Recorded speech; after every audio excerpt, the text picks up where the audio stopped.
Olá, esse é o podcast do ECOA, dos executivos contra o antissemitismo, e hoje eu vou bater um papo, eu, Andréa Kogan, com meus queridos amigos, companheiros de luta e de tantas outras coisas, Annelise Frois e Francisco Carlos Gomes, e a gente vai falar sobre as nossas aulas, sobre os nossos eventos, sobre as nossas lutas tão familiares e tão próximas, que são as lutas do antissemitismo e do racismo.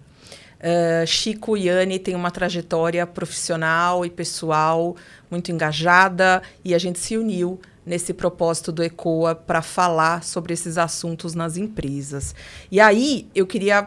A gente não vai fazer uma entrevista, não é isso, né? A gente faz um bate-papo aqui entre a gente, então vamos ficar à vontade para isso, mas eu queria levantar um primeiro assunto nosso, né? Porque eu acho que muita gente...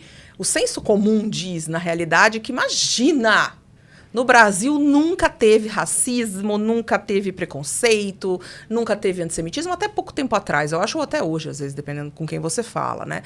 Isso é um mito, isso é um estereótipo. O brasileiro é um país... O Brasil é um país tão hospitaleiro com todos, né? E aí, em que momento a gente pode falar, não. Não foi bem assim. Anne, o que você acha?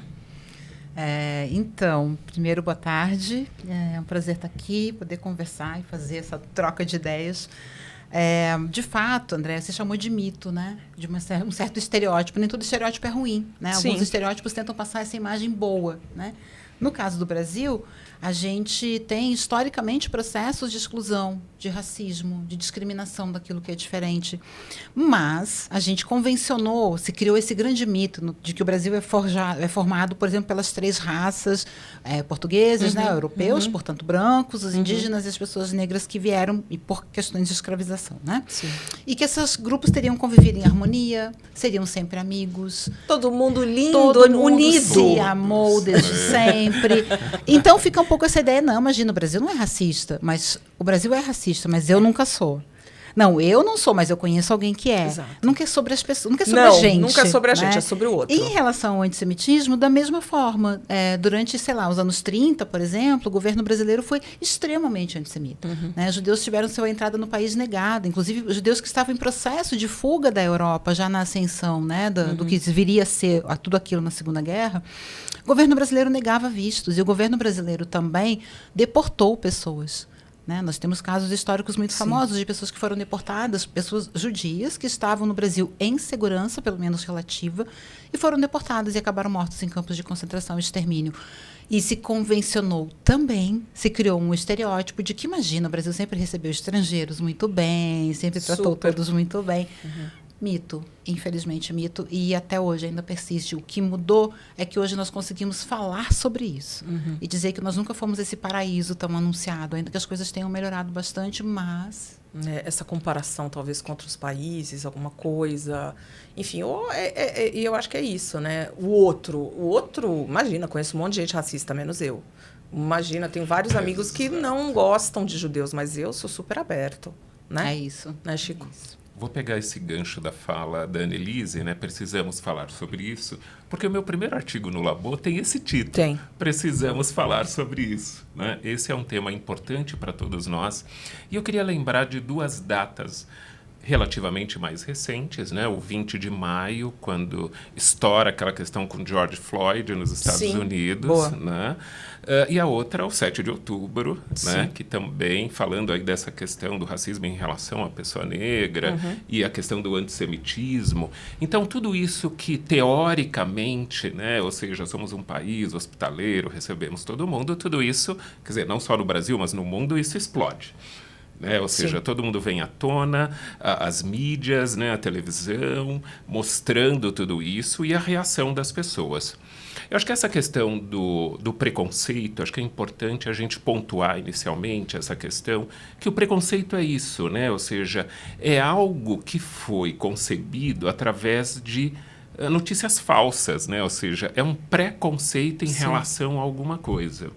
E aí, em relação à própria questão do antissemitismo e do racismo. E depois tem a questão da discriminação, porque a discriminação é quando nós colocamos esse preconceito em prática.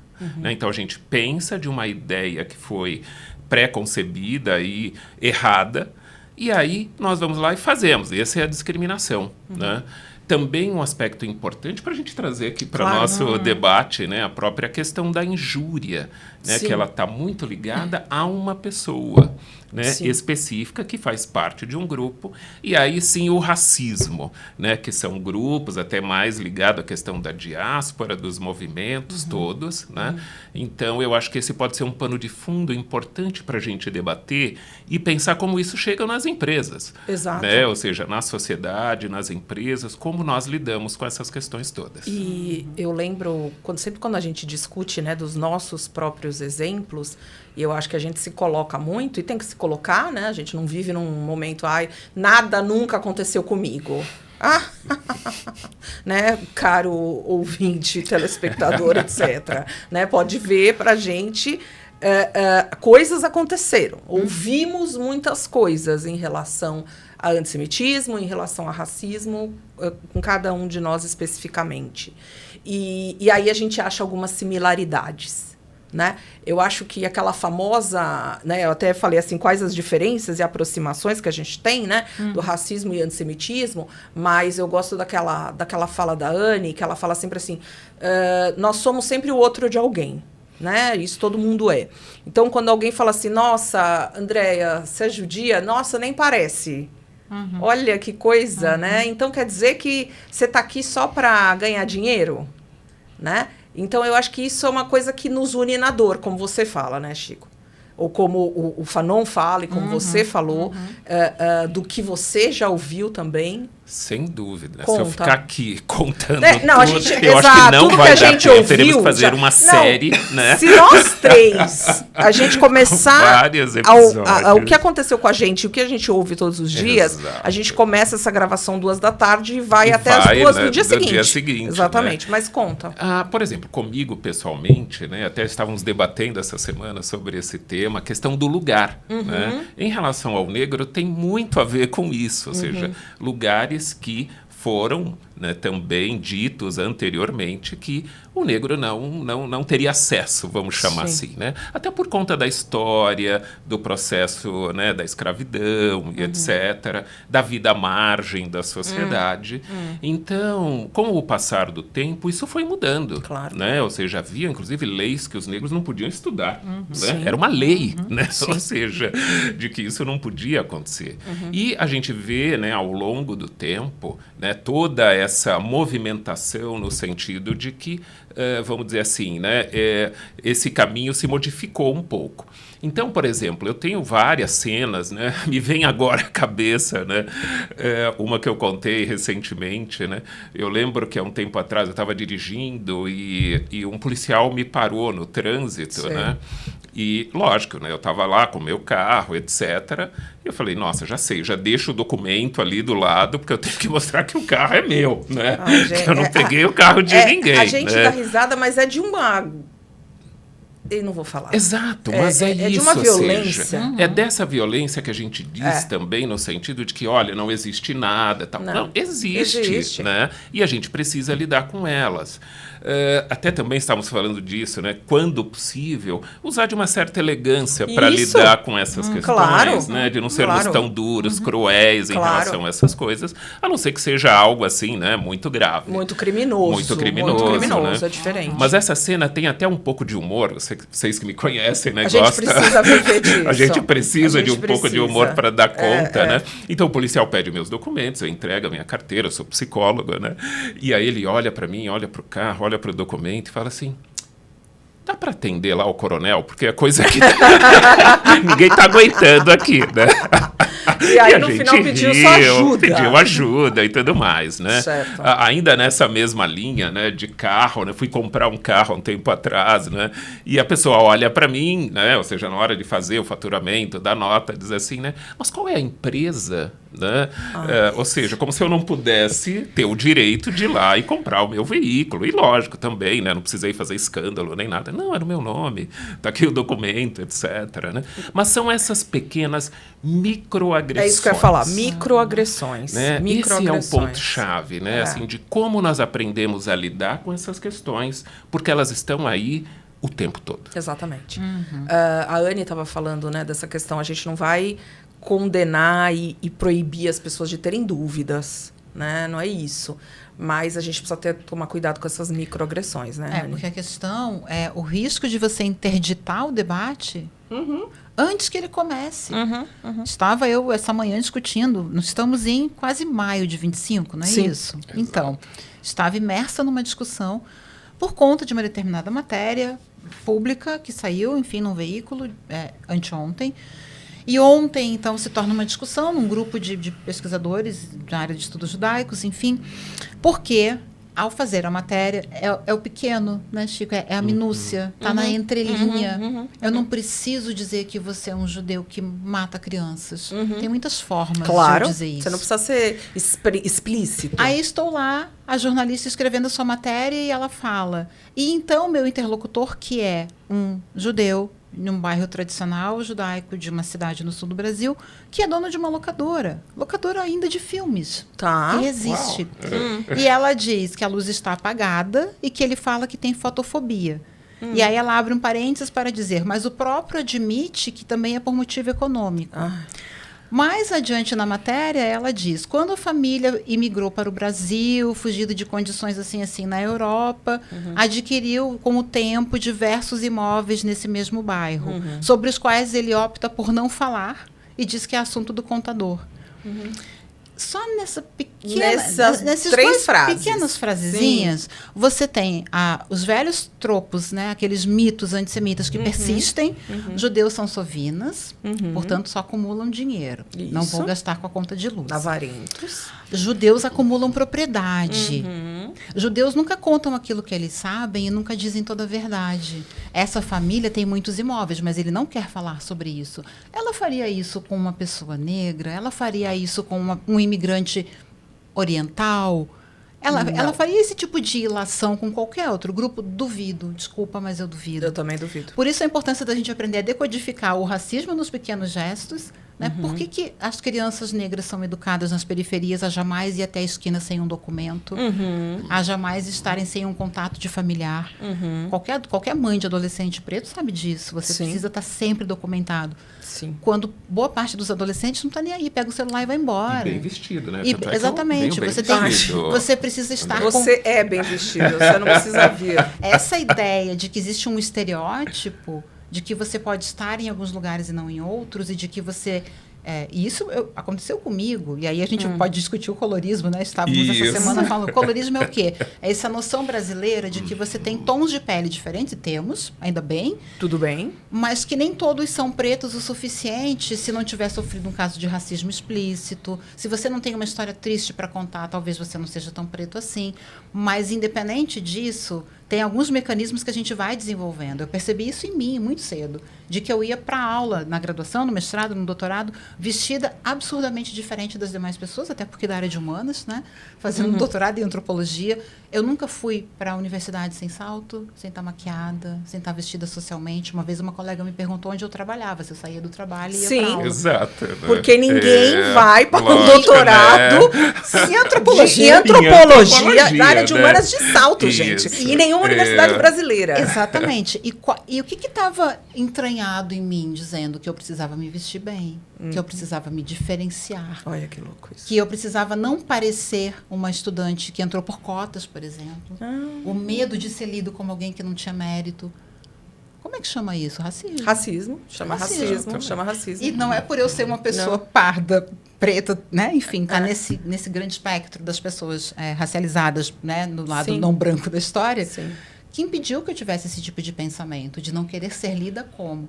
E aí, esses velamentos, essas pequenas microagressões, essas pequenas violências cotidianas, elas estão presentes nas universidades, nos espaços em que a gente circula, no restaurante que a gente vai almoçar, na padaria que você frequenta, onde você vai tomar um café, na empresa para a qual você trabalha. Seja você, sei lá, o CEO, seja você um colaborador de outras instâncias, né, outras esferas da empresa. Por isso é importante a gente estar atento aos processos. E, sobretudo, como o Chico já falou, né? Pensar que aquilo que anteriormente foi visto como um preconceito, que se torna uma discriminação e que pode se tornar uma violência que não precisa ser física, raramente ela é física. Raramente ela é física. Mas, se a gente não lembrar que tudo isso está criminalizado, dentro de uma lei no Brasil. Isso. Que é preciso denunciar. E denunciar não é dar escândalo em rede social, não é gritar, não é fazer protesto, não é. Até pode, mas não é isso que vai resolver. Você não educa. Se você interdita debate, você não educa. Gritando com o seu interlocutor racista, você não resolve, não vai resolver nada. Pedindo a demissão de alguém que foi racista num espaço, seja um shopping, seja onde for, você não está educando, nem resolvendo, nem transformando a sociedade. E isso é fundamental que a gente tenha visto, senão... Não, senão a gente nem estaria aqui, né? Se a gente não acreditasse nisso. E eu achei interessante isso que você colocou, Annelise, para a gente colocar sempre um holofote assim, olha, pelo menos hoje, né, no mundo aqui que a gente vive, é crime. Tem lei. Tem lei. A gente não está vivendo numa terra sem lei, gente. Exatamente. Exato. Né? E essas questões, elas permeiam todos os lugares. Né? Ou seja, como você colocou, nas corporações, né? Nas universidades, nas mídias. Né? Ou seja, todos esses movimentos ocorrem. E concordo com você nessa questão de não precisar necessariamente fazer um grande escândalo. É possível, somos um país livre. Sim. Mas acho que nós temos que nos organizar, né, para realmente pontuar e educar as pessoas, acho que principalmente nesse aspecto, que é um crime. Claro. Né? Ou seja, não é uma coisa banal que está ali. Né? Ou seja, tem um judiciário aí que pode olhar para esse lugar de sermos protegidos pela lei. Sim, mas eu acho que tem muita gente, aí eu incluo todo mundo que faz, todo mundo não, né? Muitas pessoas que fazem escândalos em seus grupos de WhatsApp, em suas redes sociais e tal, que não querem denunciar, elas querem reclamar. Sim. Aí tem uma outra. Aí eu acho que a gente tem que dar um passo para trás, né? Porque a gente sempre fala, né? Se você foi vítima de racismo, se você foi vítima de antissemitismo, denuncie. Os canais são esses, as leis são essas, os advogados estão aqui. Você pode ter ajuda jurídica, você pode ter ajuda psicológica, você pode ter isso. Mas a pessoa não quer sair desse lugar, porque ela também quer ficar de vítima eternamente. Ah, estão falando mal dos judeus. Olha, gente, saiu. Mas você está fazendo alguma coisa? Não, eu só estou falando mal. A pessoa não vai falar isso, né? Estou dizendo. Exato. A gente está reparando que a felicidade da pessoa é a reclamação. Isso, e aí não ela é se torna, né, mais ou menos famosinha nas redes. Também né? tem isso. Eu preciso de muitos likes, eu preciso que as pessoas me vejam. Isso. Né? E aí ela vai inventando outro escândalo. E né? isso não ajuda em nada. Exato. Isso não ajuda em absolutamente nada. Se você não for denunciar, se você não for fazer, se você não for para frente com isso, né? Claro, levando em conta o que a gente falou, existem microagressões que a gente tem que dar o benefício da dúvida e que são mais ignorância, não são o preconceito em si, né? Mas, falando nisso, eu acho que o que a Anne estava falando, o que a gente falou, a gente não tem possibilidade de lidar ou de enfrentar antissemitismo e racismo e tantas outras formas de crimes e estereótipos e tudo mais equivocados, sem política pública e sem educação. Eu acho que não há outra saída, né? A gente fala o que as escolas podem fazer, embora a gente não esteja no ambiente escolar e tal, mas assim, a gente está num ambiente acadêmico e a gente também está num ambiente corporativo. O que é mais efetivo que vocês acham no dia a dia desses ambientes? São cursos? O que vocês acham? Bem, né, assim, inicialmente, depois passa a bola para a Anne aqui. Vamos lá. Quando a gente fala do ambiente corporativo, geralmente a gente entra pelo RH sim, de uma instituição. Sim, né? sim. Ou seja, não só pela questão de diretoria, presidência e tal, mas existe lá um departamento que deveria cuidar dessas coisas todas, né? E aí, promover, sem dúvida nenhuma, esses aspectos de educação, né, de fazer com que as pessoas possam lidar com essa realidade, mas eu vejo ainda na empresa um passo atrás. Um lugar onde as pessoas possam se sentir seguras para poder falar sobre determinados temas. Porque as pessoas têm medo de falar dos temas. Né? Pode ser que no ambiente corporativo ela deseja falar tal coisa, mas ela tem medo de poder ser repreendida, de poder ser mandada embora, de, né, receber alguma penalidade por isso, né, de ser afastada ali da onde está, porque está levantando algumas bandeiras. Né? Então, eu acho que a instituição deveria, para além do senso comum, pensar nessa criação de espaços onde esses temas poderiam ser falados e desenvolvidos de uma forma mais livre, Sim, como claro. parte de algo que acontece no nosso cotidiano, né? Sim. Acontece na nossa vida. Porque a pessoa que está lá na empresa, ela também tem uma vida lá fora, né? Claro. Então é isso, Uma coisa integrada, não dá para separar. A gente não separa uma coisa da outra, né? E eu estava aqui pensando, né? Voltar muito rapidamente, André, num ponto que você tocou que é bem importante a respeito da denúncia. Sim.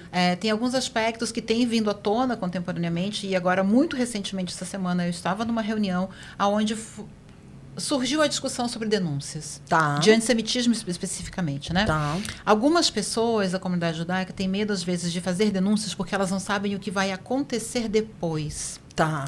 É o medo da judicialização, é o medo de você ser chamado para depor num processo, é o medo de você estar criando um inquérito policial que você vai precisar ir numa delegacia falar sobre. Nem sempre, Não. e isso é fundamental que se diga, nem toda denúncia que é feita, seja a federação, a confederação, a comunidade, não importa, nem toda denúncia vai se tornar algo jurídico, Claro, complicado, trabalhoso, mas denuncie, porque se a gente não tiver o registro, se a gente não souber que aumentaram os casos de antissemitismo, de racismo, de violência contra a mulher, a gente não tem como pensar em política pública. Exatamente. Eu não posso Perfeito. pensar numa estratégia educacional que seja transformadora e libertadora nesse sentido, né, de uma consciência sobre o que está acontecendo, se a gente não sabe, se a gente não tem dado. Eu Perfeito. preciso saber que os casos de racismo aumentaram para saber onde é que eu preciso investir. Exatamente. É na escola? É com as famílias? É nas corporações? É na saúde mental das pessoas? Sim. Para eu pensar em política pública e pensar em estratégia de educação, eu preciso conhecer a realidade. E uma das melhores formas que a gente tem para isso, além de dialogar, né, é poder fazer denúncia, poder fazer pesquisa, poder fazer relatórios, poder ter dados disponíveis. Uma questão importante que você falou. Será que é só fazer curso? Será que é só dar treinamento? exato. Vamos ter mais um treinamento. Mais uma palestra. Vamos Isso, fazer mais uma palestra.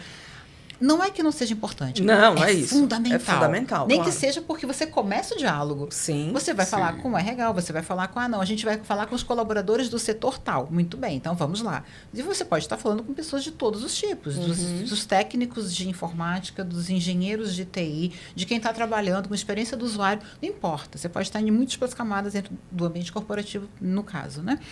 A questão é preciso expandir. É preciso continuar.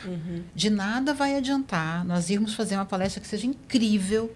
Nós somos maravilhosos. A gente vai e faz uma super conversa para 300 pessoas e nunca mais. Não. Ou a gente volta daqui Exato. 2 meses para fazer mais uma super palestra. Para isso você precisa. Claro, nós sabemos que boa parte das corporações atualmente tem as suas estratégias todas. Claro. Né? De diversidade, equidade, de inclusão, políticas, né? Sim. De carreira, de projeção de carreira, de incentivo a pessoas diferentes, diversas. Né? Não, aqui nós temos um processo seletivo para PCDs, nós temos um processo seletivo para pessoas acima de 50. Você vai mitigando esses danos e lacunas sociais. Mas é preciso que seja continuado. Sim. E é preciso também que as empresas tenham nos seus ambientes ferramentas adequadas para acolher as denúncias. Sim. Se você tem um compliance, Pessoas se você treinadas, tem né, uma também pra ouvidoria, se você tem pessoas que estão Isso. disponíveis para acolher aquilo que está sendo dito. Então, o que seu compliance está fazendo em relação a isso? Você tem uma ouvidoria para esses casos? Você tem uma ouvidoria de direitos humanos? Você tem uma ouvidoria de diversidade, equidade e inclusão? Como é que isso é tratado? Qual é o fluxo? Eu acho que é um passo para trás, né, Anny? Quer dizer, assim, em vez da gente Exatamente. entrar e diretamente, deixa eu falar com os funcionários, vamos dar um passo para trás, Sim. falar com o RH, falar com o setor de gestores, diversidade, né? com o gestor. Sim. Quando vocês recebem uma... E aí a gente já vê também, né? Porque quando a empresa fala assim, você fala assim, o que vocês fazem quando vocês recebem alguma denúncia, seja uma questão de misoginia, de transfobia, de etarismo, de racismo, de antissemitismo, mas enfim, alguma denúncia, o que vocês fazem? E aí tem empresas que falam, imagina, aqui não tem nada. Aqui não tem nada disso, né? Imagina.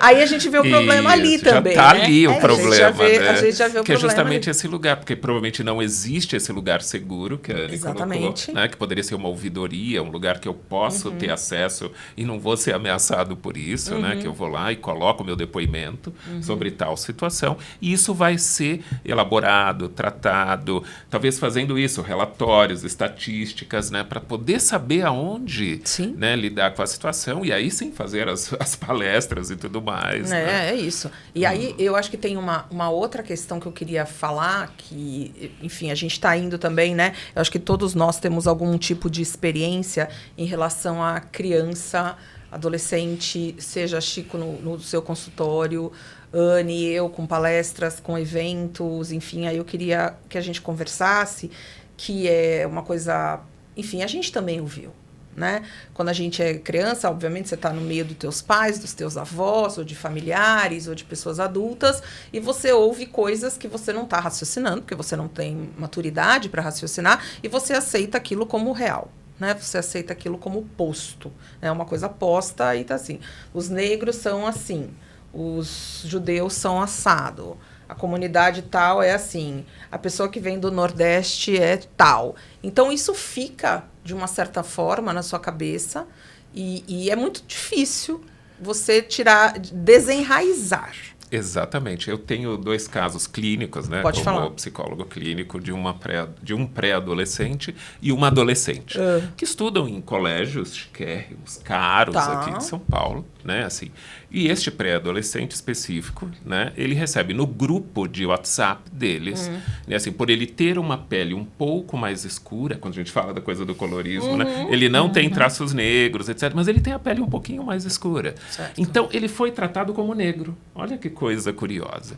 E nesse grupo colocaram lá um chimpanzé, uma coisa, fulano de tal, é assim. E ele, na hora, quando viu essa mensagem, estava em casa junto com a mãe, ele ficou paralisado. Ele não sabia, que é a questão do mutismo, muitas vezes, né, nesse primeiro momento.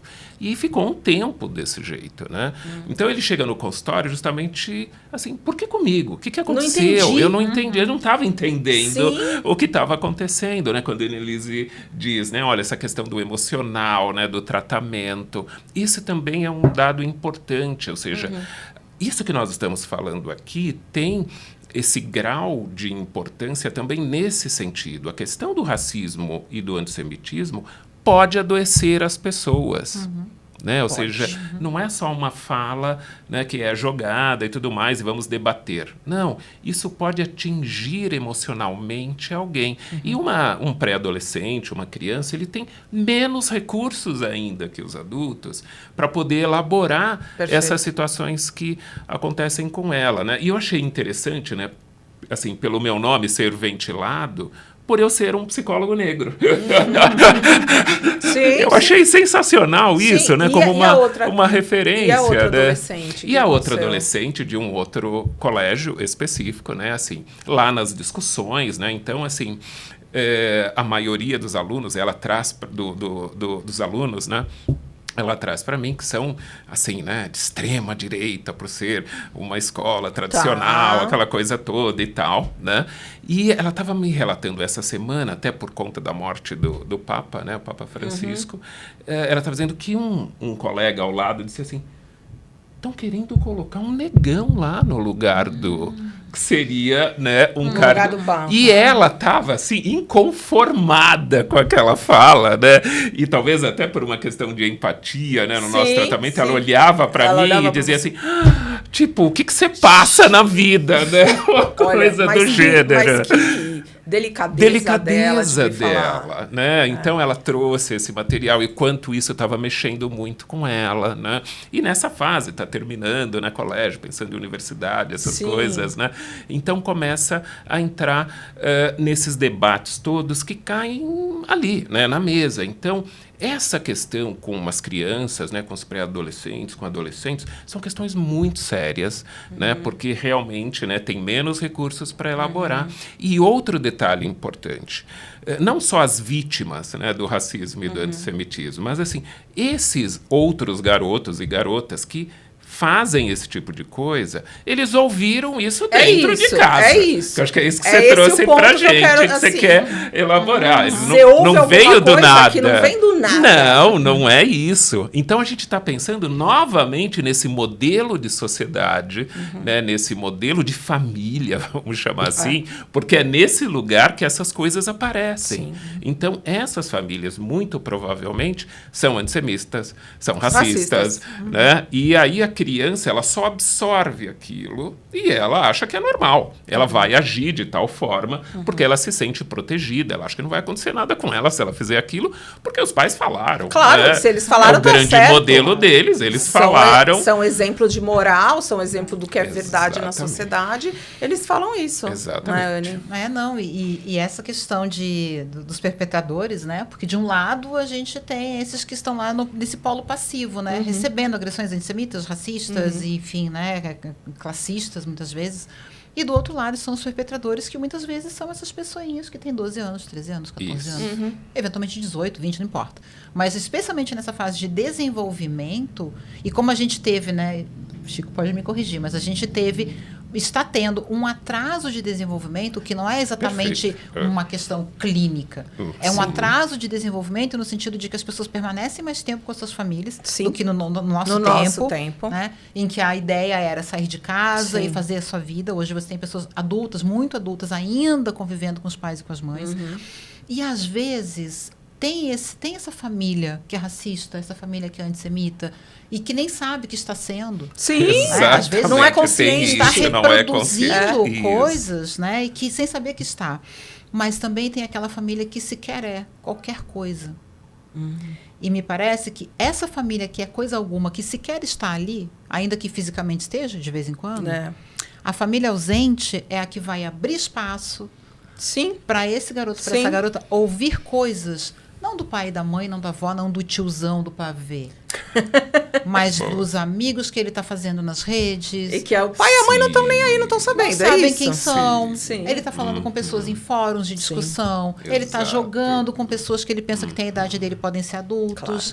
E aí ele vai ser fascinado, porque o ser humano é movido a fascínio, é movido a desejo. Né? É movido àquilo que te encanta, é movido à necessidade de identificar-se com algo, com alguém, com um movimento. Quando você tem 10 anos de idade, as pessoas estão dizendo que é incrível fazer parte desse grupo aqui. Nós temos casos muito sérios de crianças indo a óbito por desafios absurdos, que não tem necessariamente a ver com racismo, com antissemitismo, mas tem a ver com a imaturidade cerebral e emocional, a força do grupo, você quer pertencer, você quer like. Eu lembro muito daquele caso, 2023, provavelmente, né? Um pouco na mesma época dos ataques do 7 de outubro, do menino aquele de 11 anos de idade, que numa escola privada também, desenha com ketchup na mesa da lanchonete da escola, na cantina da escola, uma suástica. Perguntam para ele por quê. E ele falou, porque todo mundo está fazendo. Isso. E todo mundo eram os grupos que ele estava frequentando. E é uma suástica que não tem a ver com o terrorismo de 2023, mas ele sabe exatamente que ela significa o ódio ou alguma coisa que é diferente dele, que no caso eram judeus, ele podia sequer saber o que eram judeus, mas ele sabia que significava ódio. E ter ódio naquele momento para o grupo onde ele estava circulando, aos 11 anos de idade, era importante. Então, eu acho que essa família tem a família, sim, que é racista, antissemita, que reproduz, seja por ignorância, seja por afirmação e por lado de estar na vida. Sim. Mas tem essa família que não é coisa alguma. Aquela que está ausente, que sequer sabe o que está acontecendo e que está produzindo tanto adoecimento em crianças e que vai produzir adultos que vão andar por aí abraçados em bandeiras de grupos terroristas achando bonito. Exatamente. Com os rostos cobertos. Exatamente. Exato. Chico, você falou um negócio, e aí eu nem tinha colocado isso na nossa pauta, mas aí eu lembrei. Isso que é bom. Isso que é bom, né? Porque a gente não obedece nada. Eu pensei numa coisa, porque do papel dos psicólogos, psiquiatras, psicanalistas, né? Quando a gente tem esses momentos de crise graves e que as pessoas precisam ser socorridas, digamos assim, né? E um dos relatos que eu ouvi mais de pessoas conhecidas, às vezes amigos também, claro, mas pessoas conhecidas, porque, enfim, muita gente veio me contar, é que depois do 7... Pessoas judias, que depois do 7 de outubro, elas não estavam mais se sentindo à vontade com seus terapeutas, com seus psicanalistas. E isso eu achei de uma gravidade porque, de repente, eram falas que eu ouvia assim... Ah, mas eu estava ali falando da minha dor, eu estava ali falando do meu judaísmo, e o psicólogo, sei lá, o psicanalista virou, não importa, virou e falou assim, também, né? O que seu país está fazendo em Gaza... Nossa, isso é muito grave o que você está falando. Mas é sério, Chico, é sério. Isso. E algumas pessoas falaram assim, Andréia, uma pessoa especificamente, que eu lembro, falou assim, eu preciso de uma indicação de um psicólogo, não sei se era junguiano ou alguma coisa assim, sim, aqui no Rio de Janeiro, judeu. Eu falei, putz, no Rio eu não tenho muito conhecimento, mas aqui em São Paulo eu posso te indicar. Mas veja, porque eu me senti como se fosse órfã de uma pessoa que eu confiei durante 20 anos. E tudo bem, pode não ter sido essa fala, embora tenha sido algumas vezes, lógico, mas foram algumas falas que estavam até subestimando a inteligência daquele paciente. Sem dúvida. Você ouviu isso? Sim, ouvi. E eu fico perplexo, né? Ou seja, primeiro pelo profissional. Claro. Né? Porque é uma profissão, eu já estou há mais de 30 anos nela, sim, né? E as pessoas, elas depositam a vida delas ali. Né? Claro. Ou seja, é alguém que tem extrema confiança dela e tudo mais. Então, quando acontece esse tipo de coisa... a questão está com o profissional, né? Não está com o paciente, sim, né? A questão está ali, né? No meu caso, teve uma coisa muito curiosa, um paciente judeu e religioso. Né? Quando aconteceu o 7 de outubro, na semana seguinte, ou seja, ele tem família, né? Num outro estado, tem netos, inclusive em Israel, etc. Bem, o que acontece? Ele fala comigo assim, ele olha para mim e fala... A primeira coisa dele que ele falou assim... Nossa, eu entendo os negros agora, né? Assim, como um processo de empatia. Assim, olha, você vai entender o que eu estou passando, porque agora eu sei o que você passa, sim, com essa situação. Comigo aconteceu muita coisa nesse sentido. Entendi. Né? Assim, deles olharem e entenderem um pouco mais esse submundo das dores compartilhadas, né? Então, eu tive essas vivências muito fortes. Esse por um aspecto, e outro porque eu estudo um pensador judeu, por que favor, é o Viktor Frankl. Sobre Viktor Frankl. Então as pessoas, né, muitas vezes me conhecem justamente por esse estudo com Viktor Frankl, que foi um psiquiatra, né, que foi sobrevivente de 4 campos de concentração, né, que criou toda uma teoria ligada ao sentido da vida, né? Então, muito nesse sentido, qual a importância de uma vida, né? Então, tem esse aspecto, né, de conexão, porque estudo e entendo um pouco, né, não tudo, mas entendo um pouco. Até vou colocar uma coisa que é engraçada. Por favor. Eu tenho uma amiga que ela conhecia, eu também conheci a esposa do Viktor Frankl, a Ellie Frankl, né? E ela esteve com a Ellie Frankl, ela estava tão animada quando ela encontrou ela em Viena e etc., que a primeira coisa que ela falou assim para Ellie foi, nossa, eu já sei de tudo sobre a logoterapia do Viktor Frankl, né? Aí a Ellie olha para ela e fala assim, nossa, que bom, porque eu ainda estou aprendendo. Adoro, né? Não é bom isso, né? Ela estava tão animada, animada, né? E coisa assim, né? Que ela queria trazer aquela coisa, né? Então, acho que esses dois aspectos, né? Assim, tanto entender um pouco dessa dinâmica como judeu, como sobrevivente, como alguém que lida com essa dor, né? E que criou uma teoria para que as pessoas possam ser cuidadas, né, dentro desse aspecto. E esse aspecto por ser negro e ter todas essas vivências que a gente ficaria contando aqui, né, um tempão maior. Então, assim, eu sinto mais uma vez que quando ocorre esse tipo de coisa, essas pessoas é que precisam de certos cuidados. Esses profissionais precisam rever a sua posição, né? Dentro daquele trabalho, né? Porque ele não está entendendo, né, de verdade. Ele está colocando talvez uma opinião pessoal ou coisa assim, sem nenhum crivo. E isso é muito sério. A gente não pode entrar... Quando eu entro na minha sala de consultório, ali é um outro ambiente, que é diferente da minha vida lá fora. Né? Então, tem que se despedir de muitas coisas, né, para que você possa escutar o outro, estar com o outro, e aí sim desenvolver algo significativo. Eu lembro, a Anne vai, acho que ter mais informações do que eu, mas a gente viu em alguns dias atrás um tipo de postagem em redes sociais por uma psicanálise não sionista. por uma psicanálise não judaica. Eu não sei se era não sionista ou não judaica, Não porque essas judaica, palavras não judaica. estão intercambiáveis, né? Isso porque Freud morreu em 39. Isso. Então, e a gente está falando de estabelecimento de Estado. Claro, o sionismo é bem anterior, mas, enfim, Estado de Israel, estabelecimento em 1948. Então, o que ele quer dizer com uma psicanálise, né? Então, E era um psicanalista a gente tem que tomar falando. muito cuidado Gente, com eu o falo, que se pelo fala. amor de Deus! O próprio Freud dizia isso, né? Assim, olha, a palavra tem um poder enorme. Cuidado com o que você vai falar. Então, antes de poder falar alguma coisa, isso precisa ser elaborado. Estuda, antes. né? Estuda, Lê. que é o caminho. Lê.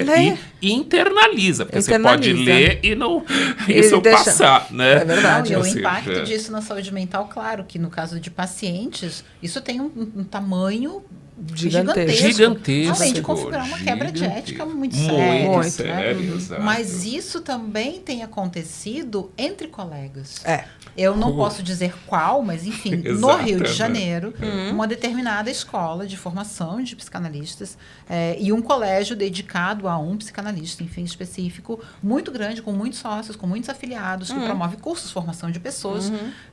A partir do 7 de outubro, emerge um racha muito sério, porque os profissionais judeus e judias, psicanalistas, psicólogos que estão lá, professores, inclusive, passam a ser excluídos de conversas, retirados de grupos. Você não precisa dizer nada.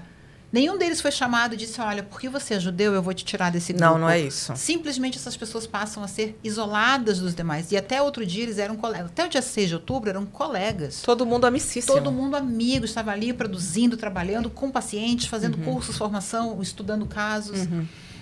E, de repente, os que são judeus e judias se tornam Coincidência, né? outra coisa. Outra coisa. E com isso, 2 anos depois, ano passado, esse grupo forma, então, um subgrupo dentro dessa escola de psicanálise, que são psicanalistas, homens e mulheres, judeus e judias. E aí eles passam a ser acusados de estarem se isolando, de estarem se protegendo, de serem separatistas. Mas peraí. Mas peraí, quem me tirou daqui? Como é que isso começou?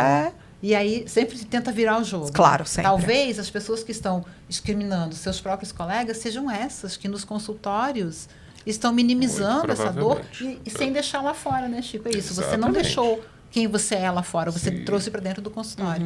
E aí temos um problema bastante sério, tanto para quem é paciente quanto para esse profissional que... Chico, falando em Viktor Frankl, vamos encerrar falando quais os livros que você trouxe. Já, gente, tão bom eu também acho. É. Fale das suas sugestões de leitura. Sugestões de Mostre leitura, ali. mostrando aqui para a câmera, eu trouxe o primeiro, né? Ou seja, que é um livro que, na verdade, esse livro foi... Ele não foi escrito pelo Viktor Frankl, ele foi ditado em uma semana, em 9 dias, chamado Em Busca de Sentido.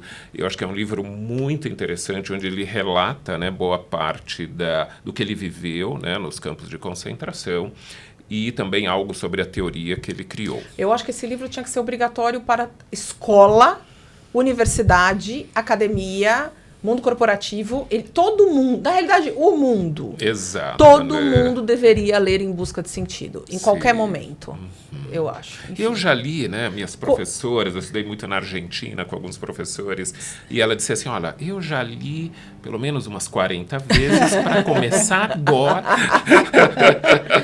Muito bom. E depois E o o segundo clássico. livro, clássico do nosso querido Frantz Fanon, Pele Negra, Máscaras Brancas. Eu acho que é um livro também desses de cabeceira, pelo menos são os meus, né? Sim, os meus também. E ele é muito importante para a gente debater toda essa questão, não só ligada, né, ao racismo em relação à pessoa negra, mas ele faz um paralelo com os judeus num determinado momento que eu acho que é bem enriquecedor A gente ama essa esse leitura. trecho. Não Aliás, é? a gente... Você lembra qual é a página 100? Lembro. Claro que você lembra. A gente Eu sabe já- de cor, né, gente? A gente sabe... Peraí, a Anne vai falar e aí a gente encerra aí com a você gente lembra. encerra com A gente lembra. termina com a estação. Exatamente. Coisa Ok. linda. Eu, Vai. eu peguei o Pele Negra, Máscaras Brancas na minha Mas eu sabia que o estante. Chico ia Mas trazer. E aí aí ela eu pensei, falou- mas e se o Chico levar? É, eu também. a cabeceira Eu dele? nem Aí trouxe. deixei. E aí É. eu troquei por esse. que é também, não é um clássico ainda no sentido porque é muito de que ele é um novo, livro né? muito recente, ele acabou de ser lançado no Brasil em 2023, eu acho, do Léo Spitzer, que chama exatamente Racismo e Antissemitismo, que é o que trabalhamos também aqui. É um apanhado de 3 biografias, né, enfim, importante, de judeus e negros, tem nesse grupo, né? E ele vai fazer uma discussão sobre também as raízes do Brasil em relação a esses 2 grupos étnicos. Maravilhoso. Então, ele é bem importante. É lindo. Ele descreve a trajetória desses 3 homens e também das suas famílias e das suas mulheres e das suas profissões. Como é que um engenheiro negro é visto e como é que pode um engenheiro ser negro, entre outras discussões importantes. Esse é um dos meus livros de cabeceira. Meu também. Ele também ainda não é um clássico, porque Ainda não. ele também é muito recente, que é Dara Horn, que é Pessoas Amam os Judeus Mortos.